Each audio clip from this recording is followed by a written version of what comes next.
Bizarre.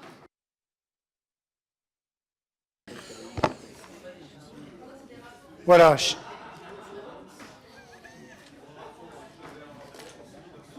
Chers amis, je vous propose que nous démarrions notre commission. Merci de votre présence. Simplement pour rappel, donc on avait convenu hier, c'est pour ça qu'on n'a pas repris les séances, que l'article 6 méritait un débat qui soit le moins haché possible et que pour cela, on se retrouvait après l'élection, enfin à la clôture du 3e tour de scrutin de la vice-présidence. Hier, on a examiné 98 amendements et vous voyez sur le tableau qu'il en reste 746. Et effectivement, on a le retour de la commission des finances et du président de la commission des finances, cette fois-ci sur l'ensemble des amendements, et donc il nous restera réellement 746 amendements à examiner.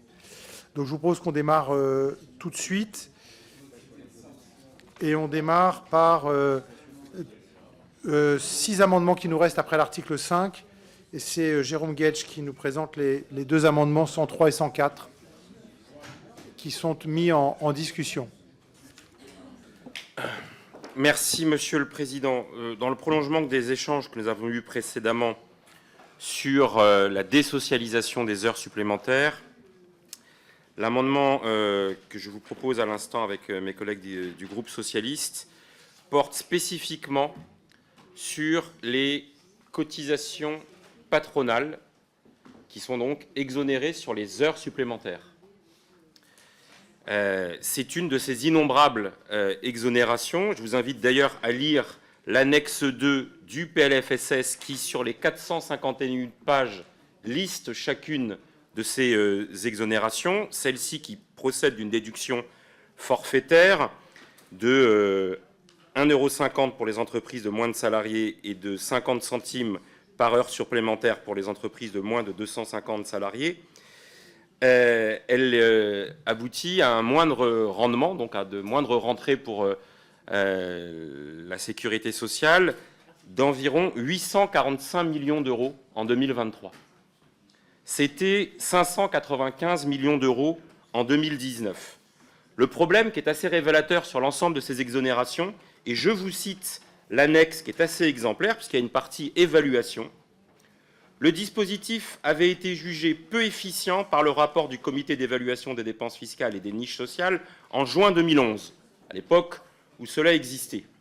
Le dispositif n'a pas fait l'objet d'une nouvelle évaluation dans sa nouvelle configuration issue de la loi de 2012, ni sur la loi du 16 août 2022. C'est-à-dire que là, on a une niche sociale qui existe depuis, qui a été rétablie en 2022 et qui n'est pas du tout évaluée. Voilà la raison pour laquelle, pour ne pas toucher, je termine par là, au pouvoir d'achat des salariés qui font des heures supplémentaires, nous vous proposons de revenir sur cette niche de cotisation patronale et donc d'accroître le rendement pour la sécurité sociale d'environ 900 millions d'euros l'année prochaine. Est-ce que vous ne défendriez pas les deux en même temps ? Il fallait me le dire, j'aurais pu... Vous avez 2 minutes en plus. Oui, ça, j'aurais pu faire une présentation globale. Et comme je suis allé vite sur celle-ci, je veux vraiment réinsister sur l'espèce de myopie dont nous faisons preuve involontairement les uns les autres. Mais quand je nous alerte collectivement sur le fait qu'on a une exonération de cotisation patronale dont personne ne peut dire qu'elle a un quelconque effet sur les comportements des entreprises, de savoir est-ce qu'elles recourent plus ou moins aux heures supplémentaires parce qu'elles ont cette exonération de cotisation. Ça, c'est typiquement... Et il y a 141 exonérations de cotisation sociale qui sont vraiment pas suffisamment évaluées. On va tout à l'heure beaucoup parler des allègements généraux et des premières ouvertures qui sont faites. Donc, je ne vois pas quel serait l'effet dissuasif de la suppression de ces exonérations de cotisation, et je le redis, patronales, parce que nous avons entendu ceux des arguments qui disent il ne faut pas toucher au pouvoir d'achat des classes moyennes et des classes populaires qui font des heures supplémentaires. C'est la raison pour laquelle notre amendement ne porte pas sur l'exonération, sur la désocialisation des cotisations salariales. Alors l'amendement de repli, il va aller plus vite à présenter. Si vraiment vous êtes très sourcilleux. On vous propose de limiter cette resocialisation, si j'ose dire, pour les salariés qui sont rémunérés à 4 fois le SMIC. C'est-à-dire qu'on est vraiment sur les déciles les plus supérieurs de revenus, considérant que là, la suppression des exonérations de cotisations, et là de toutes les exonérations, cotisations salariales comme cotisations patronales, au-delà de 4 fois le SMIC, considérant qu'à ce niveau-là, on ne porte pas atteinte vraiment au pouvoir d'achat, et que, considérant que les salariés concernés à 4 fois le SMIC appartiennent, on va dire, probablement plus souvent à la catégorie des cadres, et à des salariés qui sont moins sensibles à l'impact de ces exonérations. Merci beaucoup. Je donne la parole à notre rapporteur général. Merci, Monsieur le Président.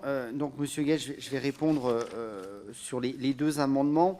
Globalement, cette déduction vise à marquer le soutien aux TPE-PME. Et je rappelle quand même que les salariés qui effectuent des heures supplémentaires sont quand même plutôt les salariés des petites entreprises, et qu'au contraire, plus la taille de l'entreprise augmente, moins les salariés en font. Et si on regarde de façon autrement, c'est plutôt les ouvriers et les salariés et les employés qui font les heures supplémentaires, et que pour le coup, les professions dites cadres ou professions supérieures en font beaucoup moins. Donc pour ces raisons qui sont essentiellement aussi des raisons de pouvoir d'achat, parce que j'entends sur la socialisation des heures que vous voulez porter pour amoindrir la défiscalisation, mais au final, si on regarde quand même en termes de pouvoir d'achat, si on part sur cette moyenne que je vous ai donnée hier de 4 heures par semaine pour revenir aux 39 heures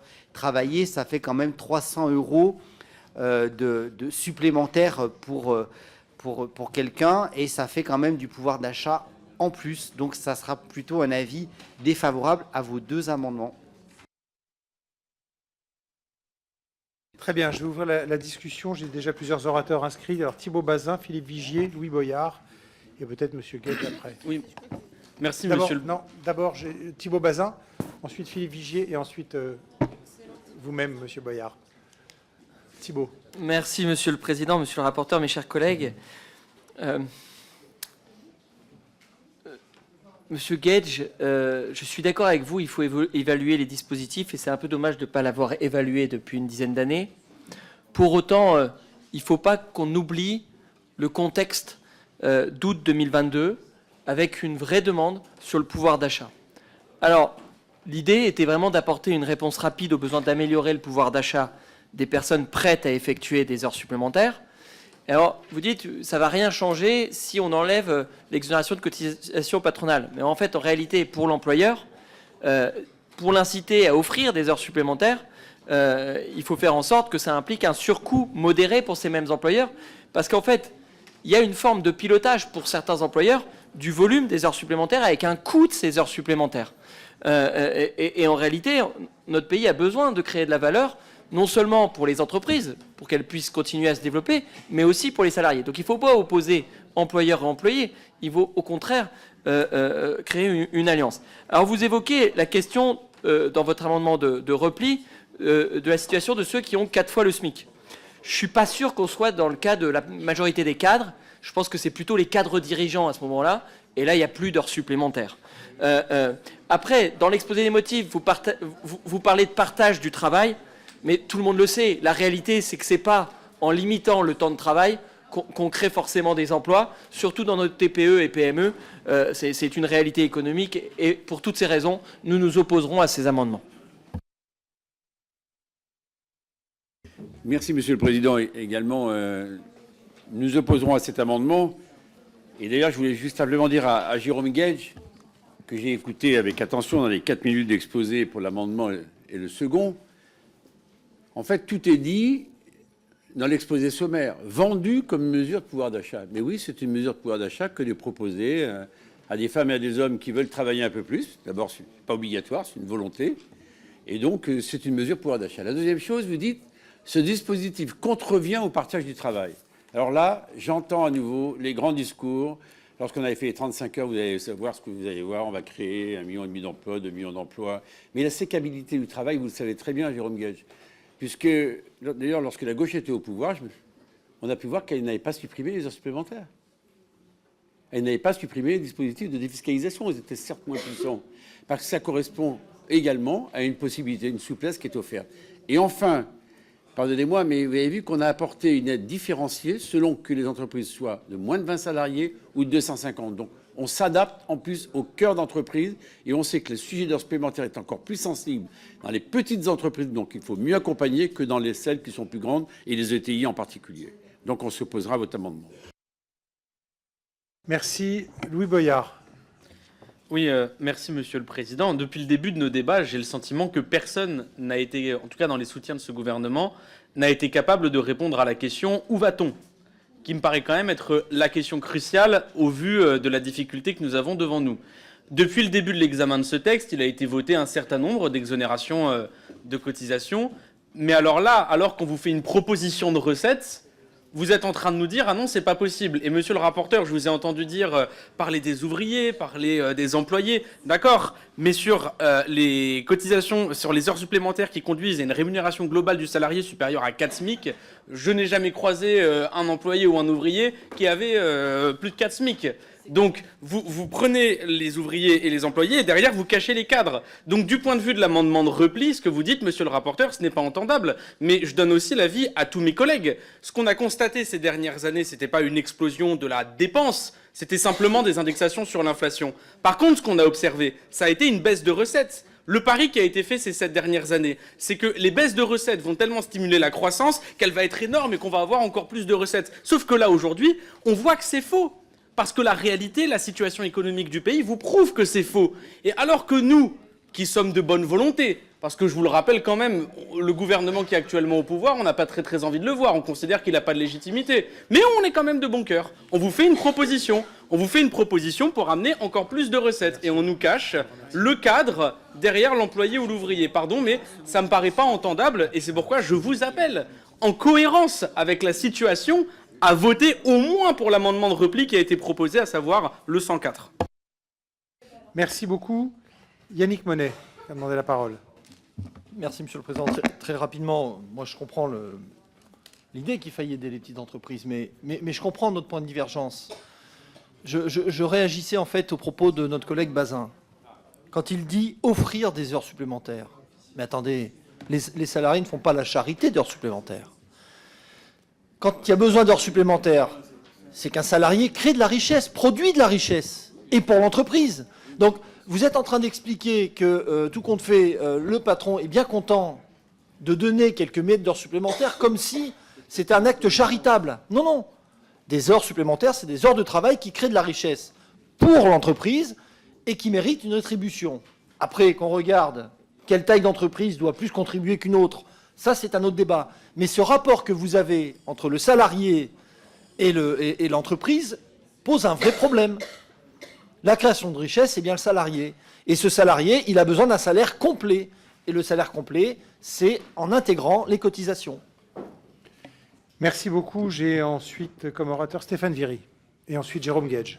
Oui, un point de vue qui a déjà été indiqué. Bon, moi, j'ai davantage pris les amendements de notre collègue Gage comme un amendement d'appel et un amendement militant par rapport à une conviction que l'on peut avoir sur le travail. Moi, j'y vois davantage cette question des exonérations comme une mesure de pouvoir d'achat. Une mesure de pouvoir d'achat et une mesure permettant de valoriser le travail. Je n'y vois pas un cadeau attribué aux entreprises. Et revenir effectivement sur le coût du travail me paraît être à contretemps d'une logique qui était faite. Alors qu'il faille faire autrement. D'ailleurs, l'article 6 va nous inviter à revenir sur deux, trois sujets importants, me semble-t-il. Ça mérite de le faire. Mais je ne pense pas qu'on puisse, à ce stade, sans débat plus profond sur la question du financement de la sécurité sociale, travailler par petits morceaux. La question, Jérôme, elle est pertinente, j'entends bien, parce qu'il s'agit effectivement de financer la Sécu, et dès lors que tu enlèves de la recette, il faut bien la compenser par ailleurs. Mais à rendre un arbitrage, compte tenu de la situation du pays, pour moi, le pouvoir d'achat mérite d'être maintenu. Donc, c'est la raison pour laquelle je ne voterai pas ces amendements. Alors, j'ai 3 orateurs encore, mais je peux donner la parole à M. Guedj tout de suite, ou alors on laisse les 2 autres orateurs, et vous, comme auteur de l'amendement, comme vous voulez. Bon, alors M. Davy, et Mme Mélin ensuite, et ensuite Jérôme Guedj. Non, mais on va débattre effectivement de la question des exonérations de cotisations sociales à l'article 6, et on va repenser et réfléchir à l'ensemble du système à l'article 6. Mais cet amendement, et notamment l'amendement de repli, est un amendement de bon sens qu'on devrait tous et toutes voter. Parce que très sincèrement, la question du pouvoir d'achat des salariés qui gagnent au-dessus de 5 600 € net n'est pas la question centrale de notre pays. D'abord parce que quand ils vont dépenser cet argent, ça va être dans des biens souvent importés, ça va être dans des services, voilà. Et c'est pas forcément dans des biens de consommation durable, contrairement aux populations populaires qui ont besoin de se nourrir, qui ont besoin de se loger. Et donc, aller essayer d'aider le pouvoir d'achat de ces cadres, c'est pas leur rendre service pour des questions écologiques, mais c'est pas leur rendre service non plus pour des questions de travail. Je rappelle qu'un cadre sur 2 souffre de burn-out. Et donc, on a un vrai souci de surtravail, et c'est pas toujours voulu l'acceptation des heures sup. Moi, je connais des cadres qui ont accepté ces heures sup, et parce que leur patron leur disait, tu dois les faire, ça me permet d'embaucher quelqu'un de moins, et si tu les fais pas, eh ben, tu auras un autre poste et on te mettra ailleurs. Oui, ça existe, y compris chez les cadres. Et donc, cette affaire-là, à mon avis, est très importante, et à mon avis, y compris pour la qualité de vie des cadres, je crois que c'est une mauvaise mesure. Et par ailleurs, si cet argent-là, on la rend à la sécurité sociale, ça évite d'augmenter les complémentaires santé, et du coup, ça évite de gréver le salaire des plus démunis qui, eux, ont besoin de cet argent, et qui, s'ils le consomment vraiment en pouvoir d'achat sur des choses qui sont durables, y compris pour l'agriculture française. Voilà. Merci beaucoup, Madame Mélin. Oui, je voudrais rebondir sur ce que ça a dit notre collègue Viry assez justement, c'est qu'il faudra quand même qu'on se pose la question du financement de la sécurité sociale. Mais il faut aussi se poser la question de savoir pourquoi, aussi bien sur les finances de l'État que sur les finances de la sécurité sociale, on arrive à 90 milliards d'exonération. Ce qui présuppose, c'est relativement absurde, d'amener à faire une telle somme d'exonération, de modification d'assiette, d'exemption, tout ce que vous voulez, alors que cela correspond à un surcoût théorique. La pratique nous montre qu'il s'agit d'un surcoût, alors qui n'est pas de 90 milliards parce qu'il y a des bonnes exonérations, il y a des endroits où il faut donner un coup de booster pour vraiment relancer une activité ou une entreprise. Et si on le ramène au seul coût du travail, on s'aperçoit que nos discussions à n'en plus finir, et ça va être encore le cas à l'article 6, on est quand même dans quelque chose qu'on a créé très artificiellement. Arriver à faire des niches, mais on les retire, on les reprend, on les remet, mais toi je t'en redonne, mais je suis au plafond, mais non, il y a... Tout cela commence à devenir relativement inepte, pardonnez-moi, à part nous faire parler pendant des heures et à nous poser des problèmes, et à surtout poser des problèmes aux entrepreneurs qui, du même coup, ne peuvent pas embaucher, avoir des vues sur les embauches. Cela pose un vrai problème de fond. Il faudra peut-être qu'en période un peu plus calme, et pas que au PLFSS, mais tous les ans, on ne le fait qu'au PLFSS, on soit amené à regarder à quel point, et c'était les travaux de la MEX à un moment donné qu'on a eu avec M. Guedj sur certains points, il faut absolument qu'on aille beaucoup plus loin et qu'on se repose la question, qu'on n'ait pas un surcoût du travail, qu'on vienne toujours dire on diminue les charges du travail ou pas. Il va falloir qu'on tranche tout ça. Merci. Merci beaucoup. Jérôme Guedj. Alors, ce n'est pas un amendement d'appel, cher Stéphane Viry, parce que, et je ne voudrais pas qu'il y ait d'ambiguïté, cet amendement ne touche pas au pouvoir d'achat des salariés qui effectuent des heures supplémentaires. Il ne revient pas sur l'exonération des cotisations sociales salariales. Donc on ne touche pas au pouvoir d'achat. Donc ce n'est pas l'argument qui peut être rétorqué. Première chose. Ce que je mets en avant, c'est, hier, vous avez évoqué différentes dispositions pour lesquelles vous avez dit qu'il faudrait des financements. Là, je vous propose environ, allez, j'arrondis à 900 millions d'euros, la perte de recettes que ça représente pour la sécurité sociale. Je suis sûr que nous tous, on saurait quoi faire de 900 millions de recettes pour le cumul emploi-retraite des médecins dont on parlait hier, pour le financement des EHPAD, pour toute une série de dispositions. Donc, à un moment donné, si on veut repousser les frontières de la solidarité et financer les besoins tels que nous les identifions, que nous les connaissons, il faut qu'on questionne chacune de ces niches sociales, dont celle-là, qui n'est pas questionnée depuis des années. Je n'ai pas de démonstration, et personne ne l'a fait ici, hormis peut-être un petit Thibault Bazin, qui disait « s'il n'y a pas l'exonération de cotisation patronale, alors l'employeur ne va pas recourir aux heures supplémentaires ». Mais il va faire quoi? Parce qu'il a besoin de cette main-d'œuvre, c'était dit à l'instant. Donc soit on va être dans le partage du travail et il va créer des emplois de temps plein, soit il va accepter d'avoir ces heures supplémentaires qui sont soumises à ces cotisations. Et j'ajoute un élément pour qu'on ait des ordres de grandeur. C'est intéressant parce que la DARES, elle publie tous les trimestres le nombre d'heures supplémentaires par taille d'entreprise. En moyenne, par trimestre, au premier trimestre 2024, c'est 17 heures supplémentaires qui sont faites par les salariés. Alors c'est vrai qu'il y a une variation. C'est un peu plus de 19 heures par trimestre. Hein, donc vous divisez. Ça fait 4 heures ou 5 heures par mois. Ça fait 1 heure et demie en moyenne par semaine. Franchement, je ne crois pas que ça va amputer les marges de l'entreprise si on fait ça. Et on va dégager 900 millions d'euros pour la Sécu. Merci beaucoup. Je vais donner la parole à notre rapporteur général. Alors, juste quelques mots de synthèse. Merci, Président. Monsieur Boyard, on est d'accord hein, sur la cible. On est bien d'accord que ce n'est pas les personnes qui ont un salaire à 4 fois le SMIC qui sont intéressées de faire des heures supplémentaires et dont la défiscalisation des charges patronales permettra de les inciter. Ne nous trompons pas sur la cible et ne les opposons pas non plus. On a plutôt la volonté tous qu'à terme, pourquoi pas, tout le monde pourrait s'approcher d'un salaire de 4 fois le SMIC. Donc, j'entends bien le point de vue, il n'est pas opposé au vôtre, mais construisons le chemin pour permettre à ce que tout le monde gagne plus. Madame Mélin a assez raison dans le sens qu'il faudra se poser à froid sur évaluer clairement quand même en dehors du PLFSS le coût du travail. Et monsieur Guedj, j'ai bien compris que ce n'était pas une exonération sur les cotisations salariales, mais bien patronale, justement. Et justement, moi, je souscris à l'argument de Thibault Bazin. C'est que s'il n'y a pas cet allègement de charges patronales, c'est pas sûr que ce patron de TPE, je vais vous dire ce qu'il va faire.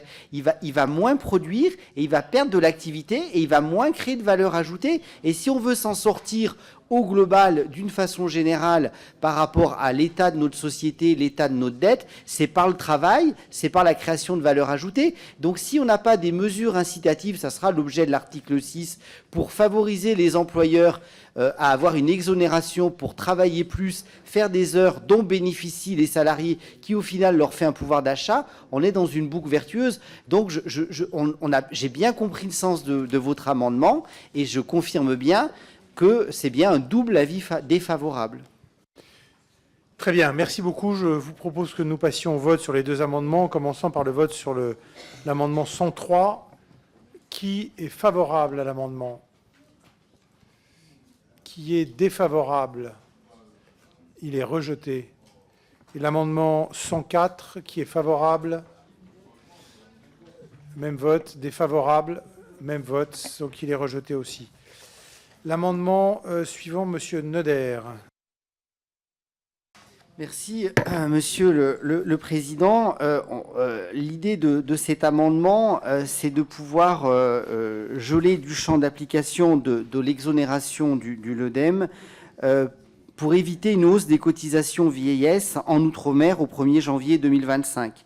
Cet amendement donc vise à geler ce dispositif, puisque vous le savez, à l'article 6, il y a une réforme qui se propose justement de traiter des allègements généraux.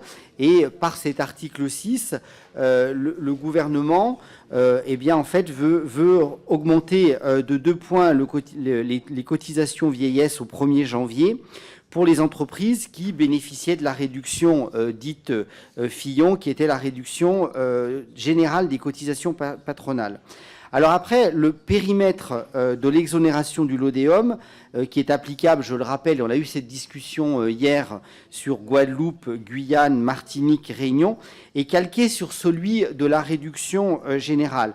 Donc ça signifie que sans prendre cet amendement, sans voter cet amendement, eh bien, en fait, les dispositions qui sont proposées à l'article 6 s'appliqueraient sur notamment le LODEOM et ferait perdre les avantages des territoires d'outre-mer par rapport effectivement aux aides que peuvent bénéficier les salariés qui sont rémunérés au plus proche niveau de rémunération du SMIC. Donc c'est par anticipation de l'article 6, de pouvoir effectivement geler le LODEOM pour éviter l'application de l'article 6 sur cette partie d'outre-mer qui doit donner lieu à davantage d'attention vu la situation particulière de ces différents territoires.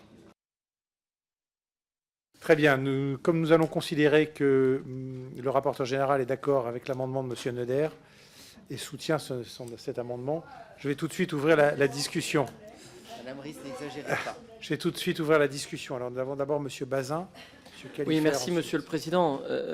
Monsieur le rapporteur général, merci de vous préoccuper de la spécificité de l'outre-mer. Et c'est vrai que la loi qui avait été adoptée en 2009 pour le développement économique de l'outre-mer est essentielle. Certains ici y ont contribué. Et on a une vraie spécificité sur les dispositifs là-bas qui ne correspondent pas exactement au même bandeau, notamment sur les cotisations patronales. Et c'est vrai qu'en l'état, l'article 6 serait très inquiétant et pourrait porter préjudice dans l'outre-mer. Donc moi, on votera pleinement cet amendement que vous nous proposez.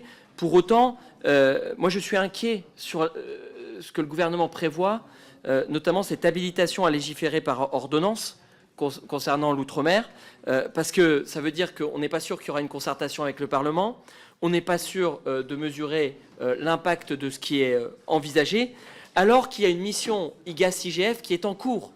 Est-ce qu'il ne faudrait pas, Monsieur le Président de la Commission, attendre le résultat de la mission IGAS-IGF avant d'envisager d'une certaine manière une habilitation à légiférer par ordonnance, parce que derrière, on avance un peu à l'aveugle.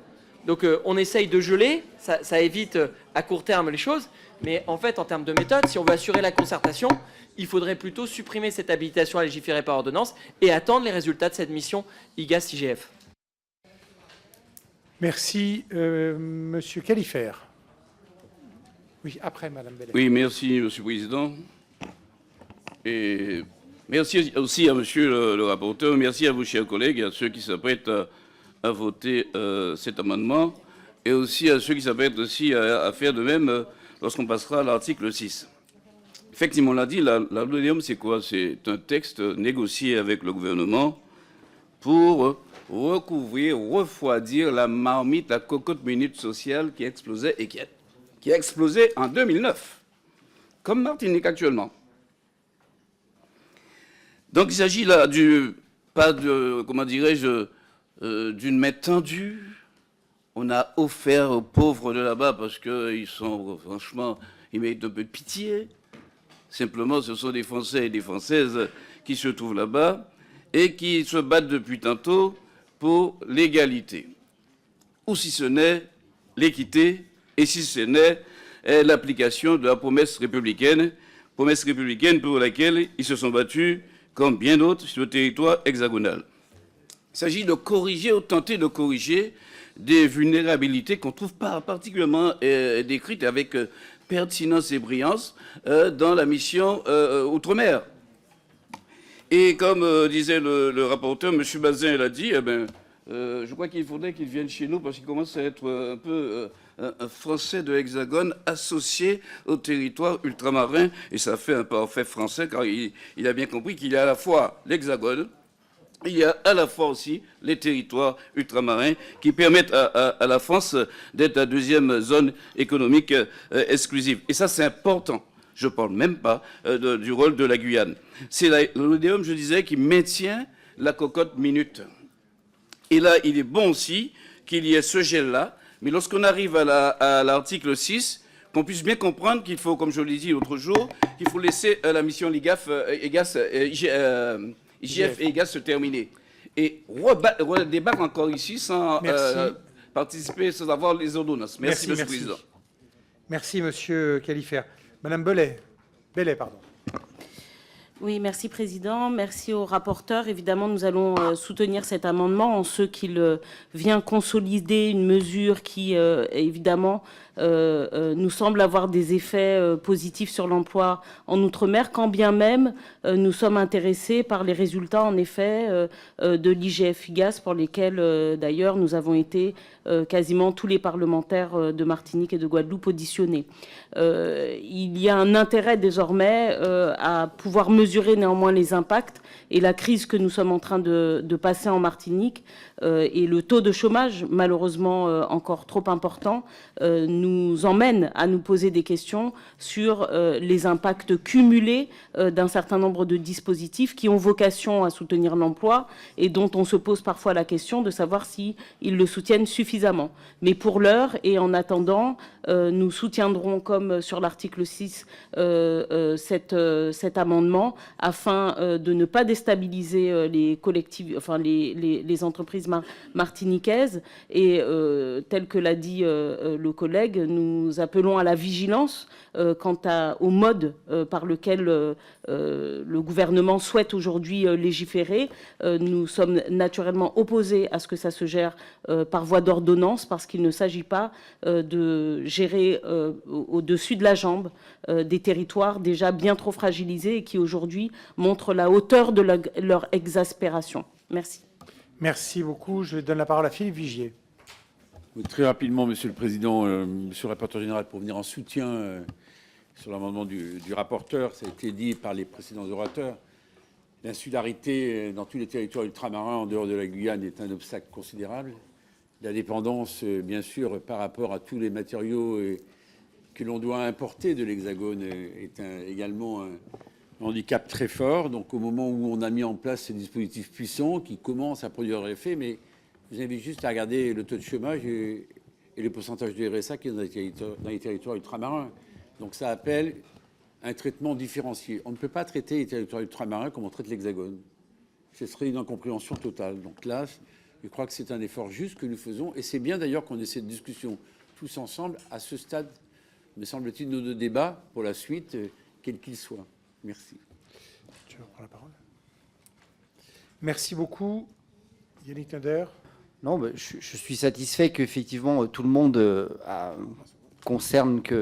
atteste qu'il faut avoir une considération différente sur les territoires d'outre-mer en fonction du niveau économique. Très bien, alors on va passer au vote sur cet amendement. Qui est favorable à l'amendement? Qui est défavorable? Il est adopté, merci beaucoup. Ensuite, nous avons un amendement de Madame Lebon. Est-ce que c'est Monsieur Monet qui le défend? Merci, Monsieur le Président. Écoutez, c'est un amendement qui vise à inclure les chambres consulaires dans le champ de l'exonération de l'ODEOM, puisqu'il semble que la masse salariale de ces chambres fait que sans cette exonération, l'équilibre financier serait remis en péril. Voilà. Merci pour la concision de la présentation, c'est très clair. Monsieur le rapporteur général. Eh bien, écoutez, merci Monsieur Monet pour cette rapidité d'explication. Je vais être tout aussi rapide dans l'avis qui va être favorable au titre effectivement de la concordance des discussions que nous avons eues. Et il y a visiblement un trou dans la raquette concernant aussi les chambres consulaires qu'on propose effectivement via cet amendement de corriger. Donc un avis favorable. Très bien, sur cet avis favorable du rapporteur, qui est favorable à l'amendement? Levez la main, s'il vous plaît. Merci. Qui est défavorable? Alors, attendez, on recommence. Avis favorable du rapporteur. Qui est favorable?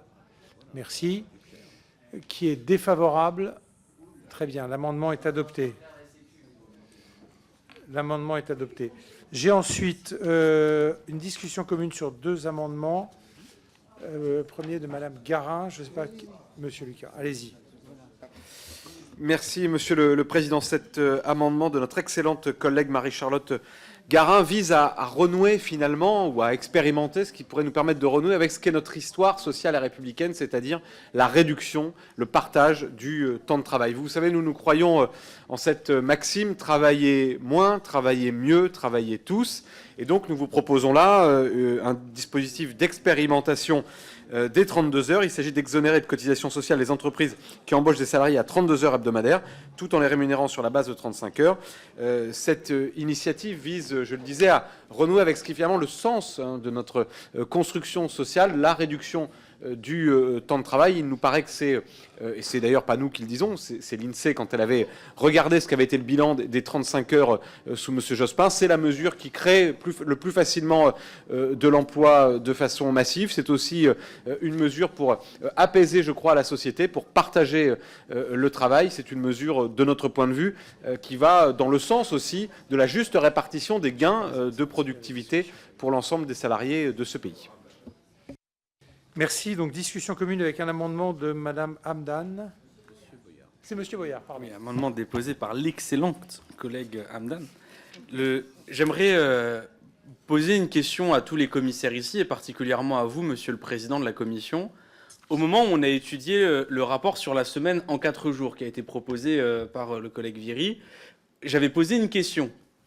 Qu'est-ce qu'il en est des différentes études, des différents rapports que l'on peut avoir sur les entreprises qui font travailler leurs salariés 32 heures mais payés 35 heures? Et il avait été dit que dans les auditions, ça avait été abordé, qu'il y a des entreprises aujourd'hui en France qui l'expérimentent, mais que le rapporteur de ce rapport n'était pas en capacité de m'apporter des réponses sur tout ce que nous, on vous avance, que ce soit sur la création d'emplois, sur le gain de productivité, sur le bonheur, sur la nouvelle organisation de la société que ça produit. Et c'est pour ça que je m'adresse à vous, Monsieur le Président de la Commission, parce que je me rappelle que vous aviez suivi l'étude de ce rapport avec une grande attention. Et j'attire l'attention de la Commission des affaires sociales sur le fait qu'on ne peut pas travailler correctement si jamais on n'a pas les éléments. Et ce qui est proposé ici, c'est une expérimentation qui permettra d'apporter des éléments. Vous avez le droit d'être d'accord ou de ne pas être d'accord avec notre proposition sur les 32 heures. Mais en pleine conscience, faites-le avec des éléments sous les yeux. Et c'est la proposition qui est faite à travers cette expérimentation qui, d'une certaine manière, je ne veux pas parler à la place de mon collègue Viry, mais il est ressorti de l'étude du rapport qu'il serait très intéressant d'avoir cette expérimentation, au moins pour les travaux de notre commission des affaires sociales, et j'aimerais bien avoir votre avis dans la mesure où vous avez suivi l'étude de ce rapport avec une grande attention, Monsieur le Président. Merci beaucoup, Monsieur Boyard. J'ai dû être attentif, comme je suis toujours attentif aux présentations qui sont faites. Je n'ai pas trop suivi l'étude, puisque je n'étais pas là. J'ai suivi la restitution, parce que là, pour le coup, j'étais là comme vous. Et effectivement, et je me souviens de ces propos du rapporteur. En attendant, je vais donner la parole à Monsieur Neuder et lui demander son avis sur les 2 amendements qui sont présentés. Et ensuite, on note les orateurs pour la discussion. Discussion commune, en discussion commune, oui, ils sont les 2. Merci, Président. Ben, écoutez, Monsieur Clouet, Monsieur Boyard, j'étais presque heureux de voir que vous vouliez finalement... Monsieur Lucas, pardon. Oui, mais Monsieur Boyard avait quand même aussi pris parole sur votre volonté, effectivement, de faire des exonérations. Je me suis dit, ça y est, nous sommes convaincus. Non, plus raisonnablement, moi, je vais vous prendre qu'un exemple pour vous répondre à l'amendement.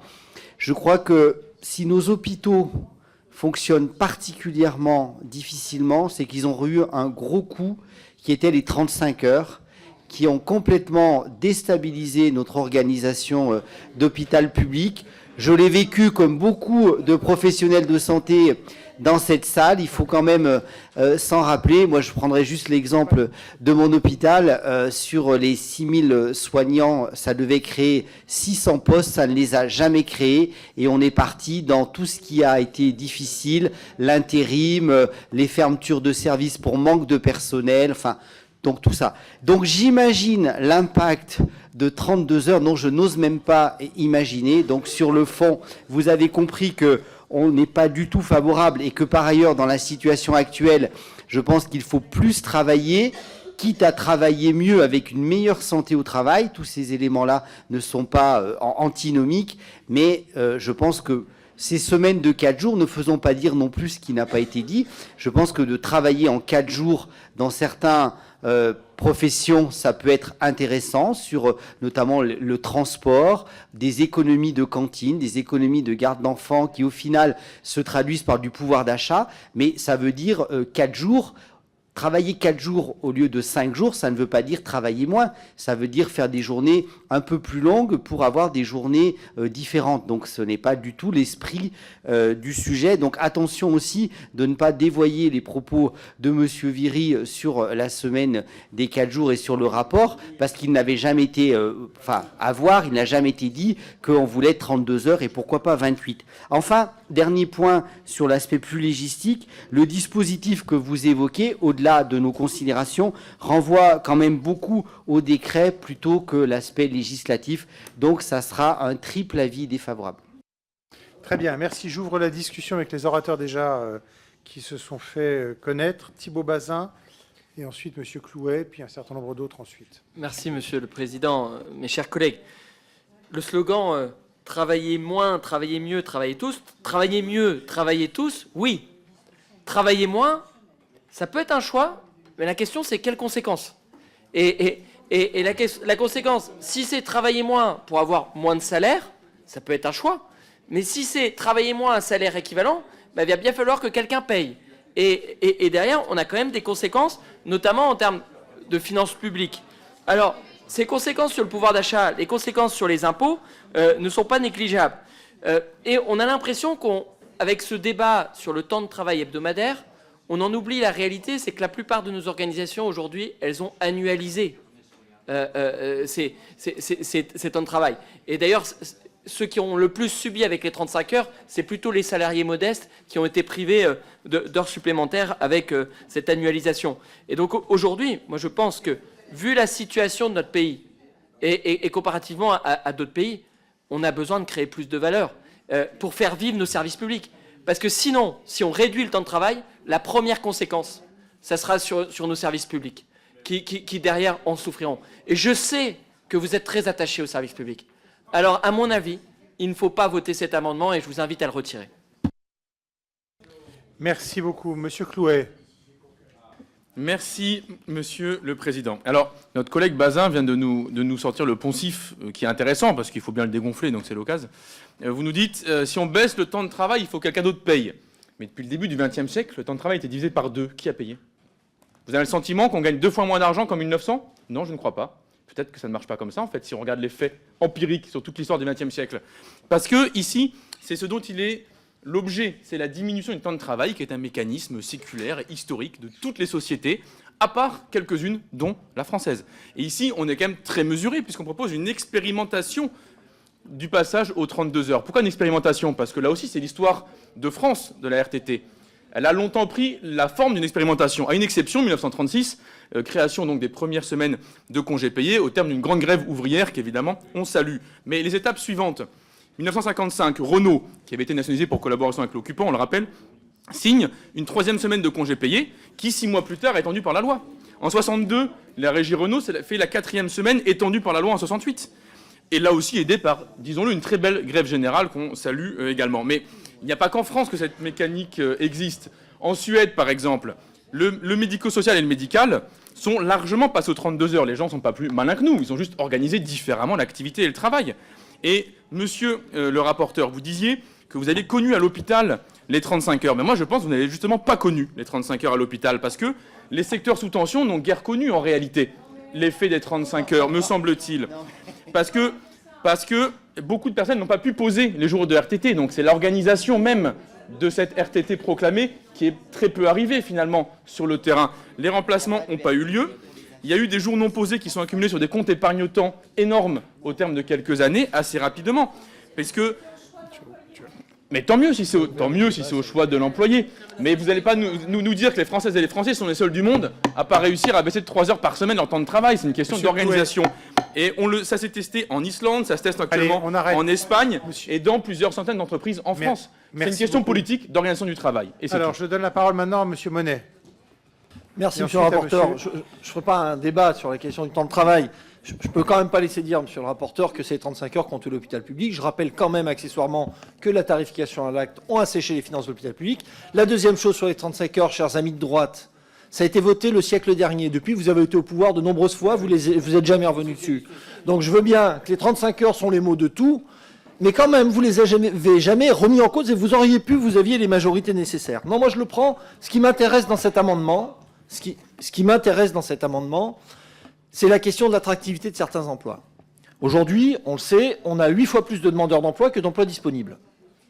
C'est ça le rapport. Sauf qu'on a des secteurs d'activité en grande tension de main-d'œuvre. Et on connaît tous ça sur nos circonscriptions. Et je trouve que cette question des 32 heures sous forme expérimentale, c'est ça qui est intéressant, permettrait certainement de revisiter la question de l'attractivité de certains emplois, y compris dans la santé, où on voit que certains secteurs s'en sortent quand on propose la semaine de 4 jours. Ce n'est pas une règle absolue, mais je trouve qu'à travers cet amendement, on pose une expérimentation qui re-questionne la question de l'attractivité de certains secteurs d'activité, et le manque de main-d'œuvre chronique devient très problématique dans un certain nombre de secteurs importants pour notre économie. Merci beaucoup, Monsieur Davy. Merci, Monsieur le Président. Alors, je vais prolonger, à mon avis, la démonstration de mon camarade Clouet. Effectivement, la baisse du temps de travail, c'est le sens de l'histoire. Quelques dates. 1841, le travail des enfants de moins de 12 ans est limité à 8 heures par jour et à 12 heures pour les enfants de moins de 16 ans. Ça vous fait rire. 1848, la durée maximale de la journée de travail est fixée à 12 heures et la durée hebdomadaire est à 84 heures. 1900, la journée de travail est ramenée à 10 heures dans l'industrie, donc 70 heures par semaine. 1936, on passe aux 40 heures et les 2 semaines de congés payés. Et 82, vous avez 30 secondes, c'est pas long. Et 1982, la durée est passée à 39 heures avant d'attendre les 35 heures en 2000. Quel est le point commun de toutes ces dates? C'est qu'à chaque fois, vous pouvez reprendre les articles de presse de l'époque, à chaque fois, le patronat nous disait que ça allait être la ruine de la France et que ce n'était pas possible. Dès le début, dès 1841. Et donc à chaque fois, c'est la même rengaine. Ce n'est pas possible, vous allez ruiner le pays, il faut absolument travailler plus. Mais non, c'est le sens de l'histoire. Le sens de l'histoire, c'est la baisse du temps de travail. Et c'est à mon avis pour ça qu'il faut faire ces expérimentations. Alors sur l'hôpital, je ne peux pas vous laisser dire ça. Ce qui s'est passé avec l'hôpital, c'est effectivement qu'on est passé à 35 heures, mais que les gouvernements, à l'époque, n'ont pas recruté suffisamment, que ce soit dans la recherche, soit dans l'hôpital, pour compenser. Alors, mais si. Mais oui, mais si je peux me permettre, ça serait bien je qu'on laisse reste sur le finir, je texte de finis l'amendement. là-dessus parce que sur l'amendement, sur l'hôpital, c'est très important. Les 35 heures à l'hôpital, c'est parce qu'on a eu un manque de personnel, parce qu'on n'a pas recruté suffisamment de personnel à ce moment-là. Et du coup, effectivement, les personnels soignants ont dû faire en 35 heures ce qu'ils faisaient avant en 39 heures. Et ont explosé le compte épargne-temps et tout ça. Donc ça, à mon avis, c'est pas le problème des 35 heures et c'est vraiment un mensonge de le dire. Très bien. Alors, l'amendement ne parle pas de l'hôpital, mais enfin, on peut prendre... Voilà. Donc les mensonges portent sur l'hôpital, donc il faut bien les... Non, mais attendez. Restons sur l'amendement, si je peux me permettre. François Gernigon et ensuite Jérôme Guedj. Oui, merci, Monsieur le Président. J'ai été co-rapporteur de ce rapport sans avoir participé aux auditions, mais je me souviens quand même bien de ce qui a été dit avec mon collègue Stéphane Viry. C'est qu'en fait, on est en phase d'expérimentation, puisque justement la loi n'interdit pas les 32 heures et qu'on a déjà 5% des entreprises et certaines administrations justement qui se lancent dans l'expérimentation des 32 heures. Donc laissons faire les choses. Et la conclusion, c'était de dire, on laisse passer un petit peu de temps, on voit comment on évolue et on fera le bilan à ce moment-là. Donc votre amendement ne tient pas aujourd'hui puisque l'expérimentation est bien en cours. Merci. Jérôme Guedj et ensuite Philippe Vigier. Merci, Monsieur le Président. En juin 1996, dans un gouvernement auquel appartenait Michel Barnier, qui devait être le gouvernement d'Alain Juppé, avec Jacques Chirac comme président de la République, a été promulguée la loi dite Robien sur l'aménagement du temps de travail, permettant aux entreprises qui passaient à 4 jours en 32 heures et qui créaient au moins 10% d'emplois en CDI, d'être exonérées d'un certain nombre de cotisations, notamment des cotisations chômage. Je n'ai pas le sentiment que Jacques Chirac, Michel Barnier et Alain Juppé peuvent être catalogués dans la catégorie des doux rêveurs insensibles à la réalité. Pas plus que Antoine Riboud, l'iconique PDG de Danone, qui dès 1993 mettait sur la table ce qui vient d'être évoqué par Hendrik Davy, le mouvement séculaire de réduction du temps de travail lié aux gains de productivité qui sont à mettre au crédit de notre modèle de formation, de nos modèles de protection sociale, bref, du progrès humain qui fait qu'on produit plus en moins de temps et que c'est un progrès dont il faut se louer. Et que donc, avoir une opposition dogmatique à un amendement d'expérimentation qui pose la question dans le prolongement du rapport que Stéphane Viry a fait, qui ne portait pas sur les 32 heures, mais sur la semaine de 4 jours. Et moi, je veux remercier les deux autrices, Mesdames Garin et Amdam, de nous permettre d'avoir ce débat ici et de lever un peu la tête du guidon du seul PLFSS pour se dire, est-ce qu'on ne peut pas juste réouvrir cette perspective de cette réduction du temps de travail, du financement de la protection sociale qui peut être adossé. Quand Maminova ou Fleury-Michon l'ont expérimenté en 1996, elles ne se sont pas effondrées, ces entreprises. Et d'ailleurs, elles étaient prêtes quand les 35 heures sont arrivées à partir de l'année 2000. Merci beaucoup. Alors, Philippe Vigier et ensuite Monsieur Lucas Lundy. Et merci, Monsieur le Président. Et Madame Godard. En écoutant les différents orateurs, et moi, je ferais simplement revenir sur la proposition qui nous est faite. Vous savez, moi, je suis pour une forme de temps choisi. Je pense que dans la vie, on doit être en capacité d'être maître de ses choix. C'est pour ça que pour la retraite, je suis favorable à ce que on peut partir plus tôt, on peut partir plus tard.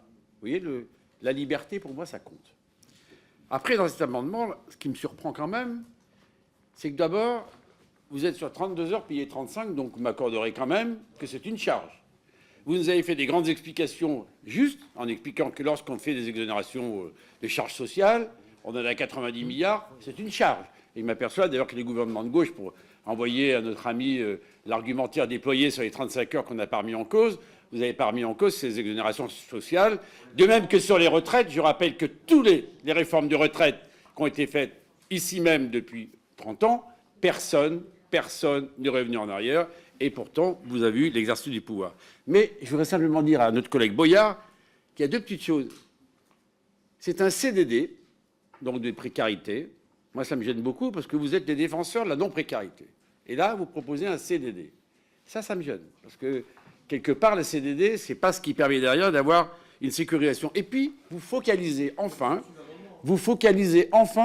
sur la sphère privée, donc sur les entreprises, et pas du tout sur la sphère publique. C'est un peu surprenant. Vous qui êtes défenseur des services publics, il fallait au contraire proposer les services publics.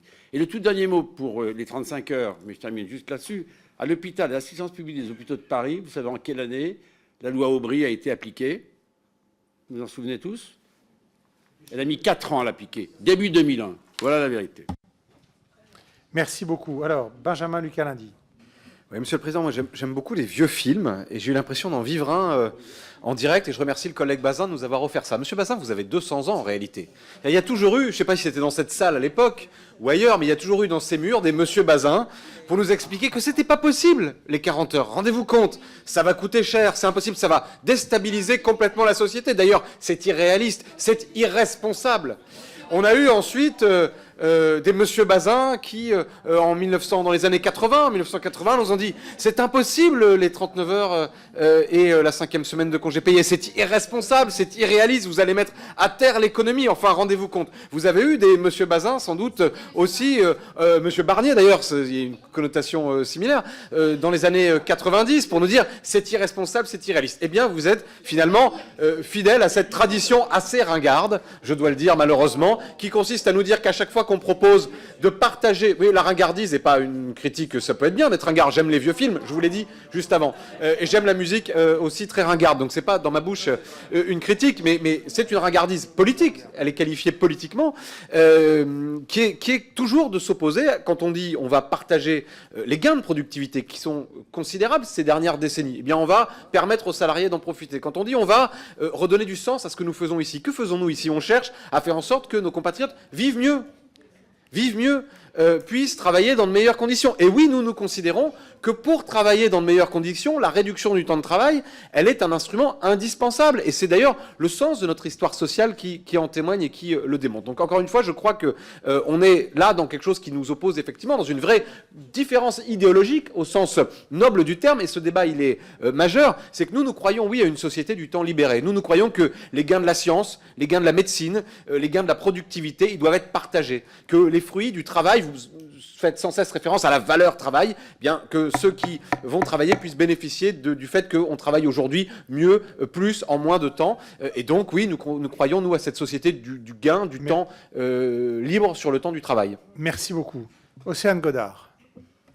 Merci, Monsieur le Président. C'est intéressant, ces débats, effectivement, autour du temps de travail, et c'est intéressant de voir comment chacune et chacun, finalement, se projette et la place qu'il donne dans sa vie au travail. C'est vrai que le travail n'est plus le seul organisateur des modes de vie. Et je voudrais l'illustrer par quelques chiffres, et je me fie pour cela aux travaux de Jean Viard. En 1950, on vivait en moyenne 600 000 heures pour un temps de travail de 120 000 heures.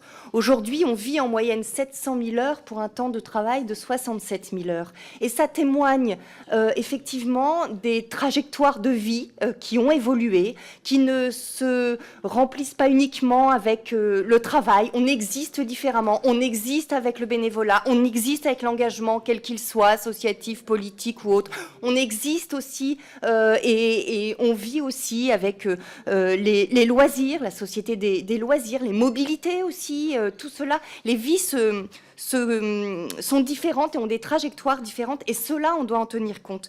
Donc oui, ce sujet de aussi ne plus vouloir forcément perdre sa vie à la gagner, je vais le dire comme cela, eh bien, fait qu'aujourd'hui, nous sommes, nous sommes avec mon groupe, effectivement, pour cette expérimentation, pour concilier aussi la question de la flexibilité, cela a été dit tout à l'heure aussi, mais de l'attractivité, de la qualité des emplois, j'insiste sur la qualité des emplois et le sens au travail.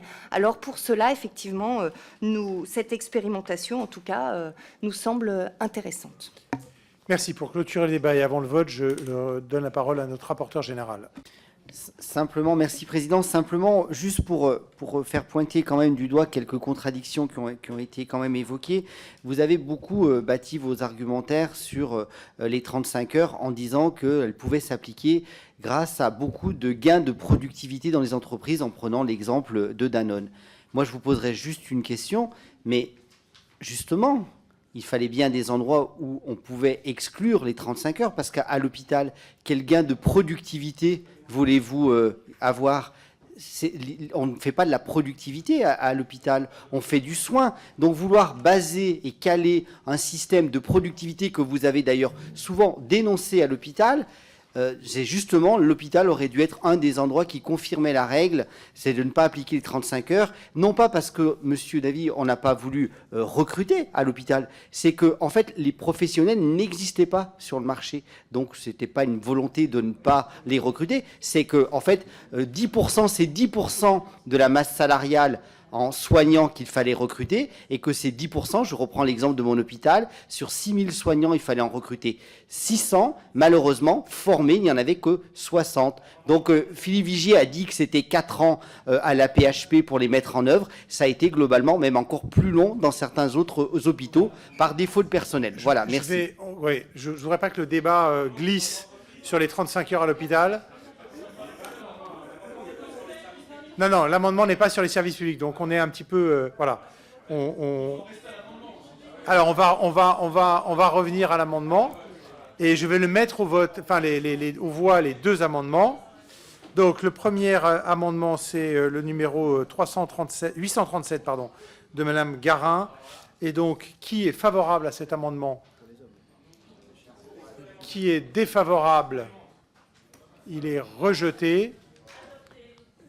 Il est rejeté. Et l'amendement 822 de Madame Hamdan, même avis, même vote, favorable, défavorable. Il est rejeté aussi. Alors, chers amis, avant d'attaquer l'article 6, on interrompt la séance. On se retrouve à 21h30. 21h30. Oui. Chut.